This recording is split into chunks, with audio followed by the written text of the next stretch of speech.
ঘরের মহিলাদের উপর কিন্তু ঝাড়ফুঁক বা তাবিজ কাজে লাগে না। নারীদের মনে আল্লাহ পাক ইশক দিয়ে পাঠিয়েছেন। ইশক। আমাদের প্রিয় নায়ক সালমান শাহের মৃত্যু হয়েছে, এটা ধোঁয়াশা এখনো আছে। একটা চিঠি সালমান শাহ লিখে গিয়েছিল। মা বোনদের আরেকটা বিষয় হচ্ছে তারা বাহিরের কথা নেয়, আপনার কথা ঘরের মহিলারা ঠিকভাবে গ্রহণ করতে পারবে না। কারণ যে জায়গায় রাজনীতিটা করা দরকার ঘরের মধ্যে, এই জিনিসটা আমরা করছি না। বিবিকে আমার বউকে আগেই বলে দিব যে দেখো, তোমার সময় ঝাড়ি দিয়ে কথা বলবো, তুমি কিছু মনে করো না। এর আগে ছেলে যতই খারাপ হোক সেটা মা ভুলে যায়। মা চিন্তা করে যে বিয়ের পরে ছেলে বউ পেয়ে আমার থেকে আলাদা হয়ে যাচ্ছে। বিবি বলে যে সে ভালো পুরুষ, তাহলে সে আল্লাহর কাছেও ভালো। এটা হাদিসের। মা এবং স্ত্রী কারো কাছে কারো বদনাম করব না। মায়ের জন্য বিবির জন্য অল্প করে দুই জায়গায় আলাদা আলাদা আনবো। কারো কথা শুনে কারো হক নষ্ট করা যাবে না।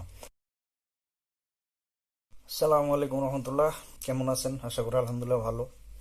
তো আমি সব সময়, আপনারা জানেন, হজ, ওমরা, মক্কা, মদিনার বিভিন্ন অজানা জায়গা নিয়ে আমি ভিডিও করে থাকি।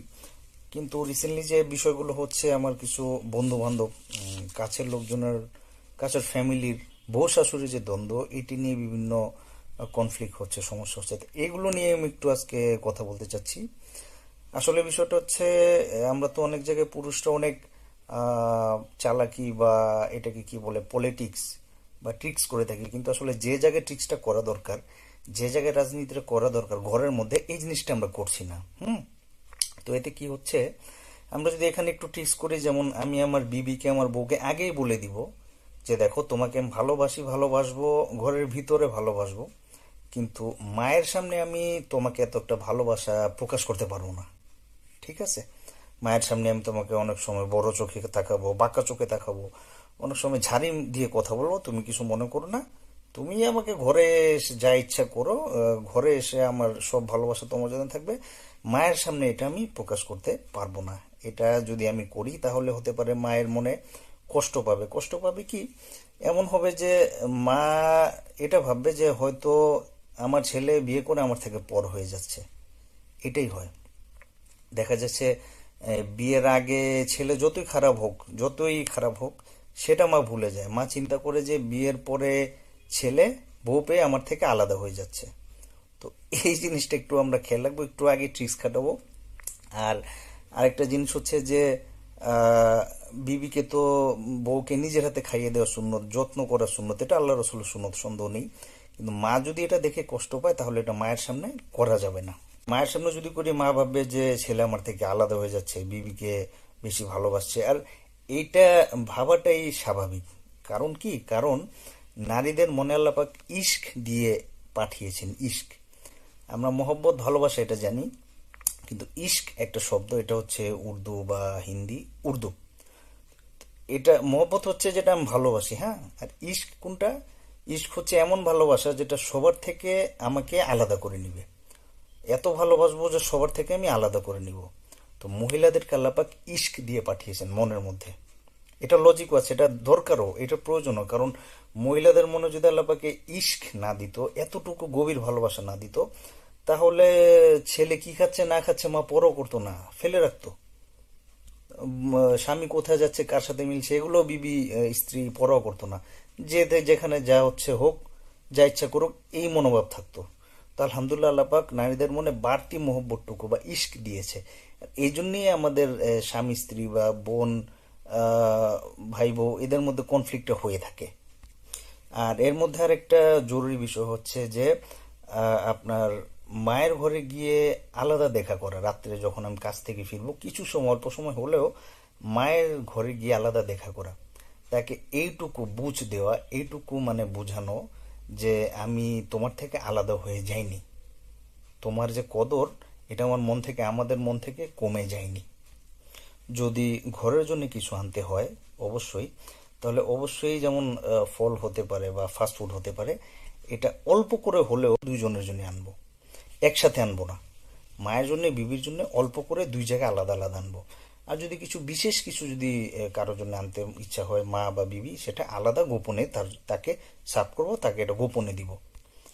আর নারীদেরকে একটা বিষয় অবশ্যই বুঝতে হবে যে, সারাদিন যে বাইরে পুরুষটা থাকে, ঘরের মধ্যে আসে কেন?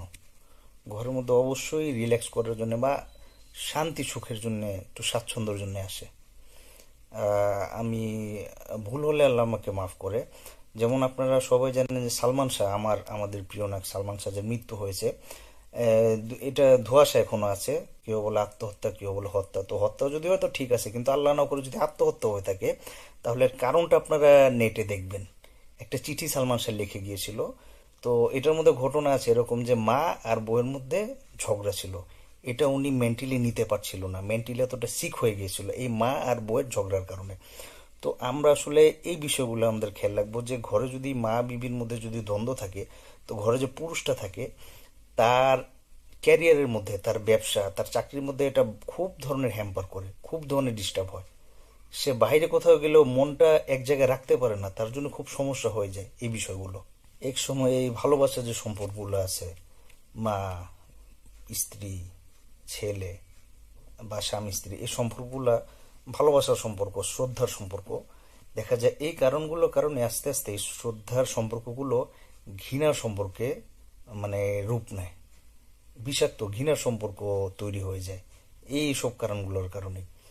আর আরেকটা জিনিস হচ্ছে যে অনেক সময় কথার কারণে যে বিষয়গুলো হয়, যেমন বউ শাশুড়িকে একটা এমন ভাবে খোঁচা মেরে কথা বললো, এটা শাশুড়ি বুঝেছে, বউ বুঝেছে, আর কেউ বুঝেনি।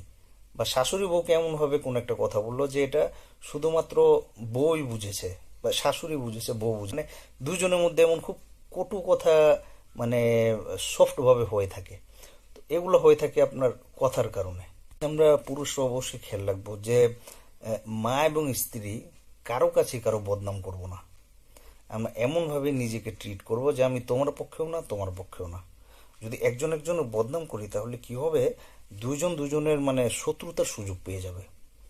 আর একটা বিষয় হচ্ছে মায়ের হক, যেহেতু আগে তো বিবিকে আগে বলে রাখতে হবে যে যদি ঝগড়া হয়, আমি মায়ের বিরুদ্ধে বা তোমার সাপোর্টে আমি সরাসরি যাব না, তোমার সাপোর্টে কথা বলবো না, এটা আগেই বিবিকে বলে, স্ত্রীকে বলে রাখতে হবে। হ্যাঁ। আর কারো বিচার শুনে কাউকে ব্লেম করা যাবে না, কারণ এটি এমন একটি সূক্ষ্ম বিষয়, মানে মা, মানে বউ শাশুড়ির যে ঝগড়াটা, এটি আসলে বিশ্লেষণ করা যায় না, বিশ্লেষণ করা যায় না কে সঠিক কে ভুল। আপনি যদি মায়ের দিক থেকে খেয়াল করেন, মায়ের কথা শুনেন, তাহলে মনে হবে হ্যাঁ বউ ভুল। আবার বউয়ের দিক থেকে যদি শুনেন তাহলে মনে হবে না মায়ের দোষ, মায়ের ভুল। তো কথাগুলো আহ, এমন যে আসলে সঠিক কোনটা এটা নির্ধারণ করা যায় না। হ্যাঁ।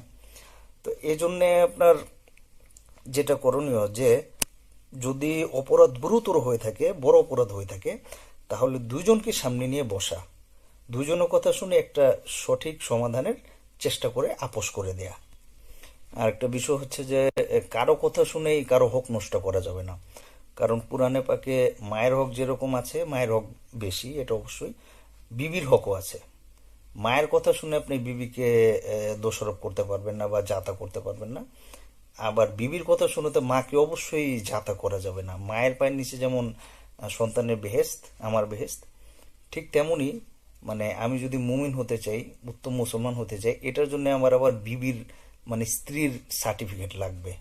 যদি যার বিবি বলে যে সে ভালো পুরুষ, তাহলে সে আল্লাহর কাছেও ভালো, এটা হাদিসের মাহফুম কিন্তু। আর আরেকটা বিষয় হচ্ছে যে ঘরের মহিলাদের উপর কিন্তু ঝাড়ফুঁক বা তাবিজ কাজে লাগে না। হ্যাঁ।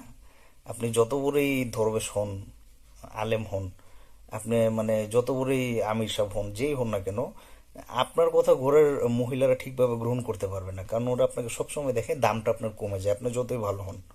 এই জন্য মহিলাদের, মা বোনদের আরেকটা বিষয় হচ্ছে তারা বাহিরের কথা নেয়। এই জন্যে সবচেয়ে ভালো হচ্ছে এখন এই সময় যে মহিলাদের যেখানে তালিম হয়, বর্তমানে হেদায়েত ঈমান আমলের উপরে থাকার জন্য বর্তমানে সারা বিশ্বে আপনার প্রচলন, আপনারা জানেন যে তবলিগ, দাওয়াত ও তবলিগের মেহনত, আপনার তবলিগের যে তালিম হয় মহিলাদের, সেখানে পাঠাতে পারেন ফ্যামিলিকে। অথবা আপনি আপনার সাথে করে তবলিগে নিয়ে যেতে পারেন। এটা খুব একটা ভালো প্রভাব পড়বে ইনশাল্লাহ ঘরের মহিলাদের উপরে। একটা ছোট্ট কাহিনী বলে আমি আমার কথা শেষ করে দিচ্ছি আজকে। এক রিক্সাওয়ালা পিছনে এক স্যারকে নিয়ে যাচ্ছে, রিক্সাওয়ালা নিজের কাহিনী শোনাচ্ছে যে আমি সকালে উঠি, পান্তা ভাত খাই, বিবি আমাকে পান্তা ভাত দিয়ে দেয়, সেটা খেয়ে এরকম সারাদিন রিক্সা চালাই, রাতের ঘরে ফিরি, বিবি আর আমি একসাথে খাই, বউ আর আমি একসাথে খাই, খুব মজা হয়, এই সেই এই সেই নানা কথা হচ্ছে আর কি। হ্যাঁ। তো এখন রিক্সা চালানো শেষ, ওই রিক্সাওয়ালা ভদ্রলোক পিছে তাকিয়ে দেখেন যে রিক্সার বসেছিল শিক্ষিত সম্পদশালী স্যার, উনি কান্না করতেছে, চোখ দিয়ে পানি পড়ছে। তো তখন উনাকে জিজ্ঞেস করা হলো, রিক্সাওয়ালা জিজ্ঞেস করলো, আপনি কান্না করছেন করলো?